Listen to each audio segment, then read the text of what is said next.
መጽሐፍ ቅዱስ ላይ ማርቆስ ወንጌል ምዕራፍ 5 ቁጥር 34 ላይ ኢየሱስ እንዲህ አለ ለዛች ለ12 ዓመት ሙሉ ደም ሲፈሳት ለነበረች ሴት፣ ልጄ ሆይ እምነትሽ አድኖሻልና በሰላም ሂጂ ነበር ያለ። እቺ ልጅ 12 ዓመት ሙሉ ትሰቃይ ነበር። እቺ ልጅ 12 ዓመት ሙሉ የእንባ ሴት ነበረች፣ የህመም ሴት ነበረች፣ ከማህበረሰቡ የተገለለች ሴት ነበረች፣ ሰው ማያውቃት ነበር፣ ተስፋ ያልነበራት ነበረች። እንግዲህ አስቡ የ12 ዓመት ሸክም ይዛ የምትኖር ሴት ነበረች። ነገር ግን ኢየሱስ በመንደሯ በመጣ ጊዜ እቺ ሴት አንድ የወጣችበት አንድ ትልቅ ነገር አለ። በእምነት የልብሱን ጫፍ ነካ እንደሆነ እፈወሳለሁ፣ በእምነት የልብሱን ጫፍ ነካ እንደሆነ ነፃ ሆናለሁ፣ የ12 ዓመት ስቃዬ ይለቀኛል፣ ቤቴ ሰላም ይሆናል፣ የረዥም ጊዜ እምባዬ፣ ስቃዬ፣ ህመሜ ሁሉ ከኔ ላይ ይነሳል ብላ በእምነት ነው ሴትዮዋ የመጣችው። ብዙ ሰዎች እንደምታውቁት ኢየሱስን ይገፉት ነበር፣ ይነኩት ነበረ፣ ግን አልተፈወሱም። እቺ ሴት ግን አነካኳ ልዩ ነበረ።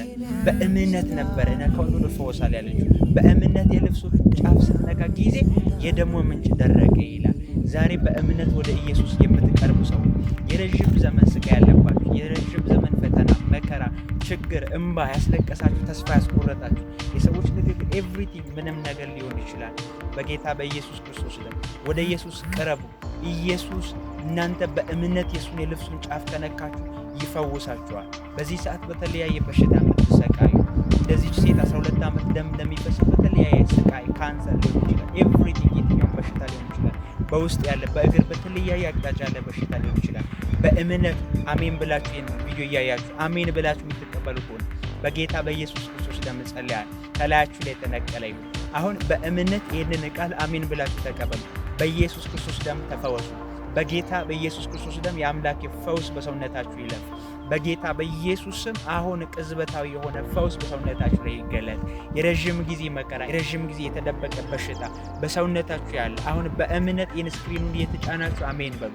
በጌታ በኢየሱስ ስም ከላያችሁ ላይ የተነሳ ይሁን። አሁን በኢየሱስ ስም እጸልያለሁ፣ ከላያችሁ ላይ የተነሳ ይሁን። በኢየሱስ ስም ተፈወሱ። ከየትኛውም ችግርና ቀንበር በኢየሱስ ስም ነፃ ሁኑ። ሆኖላችኋል። ተባረኩ።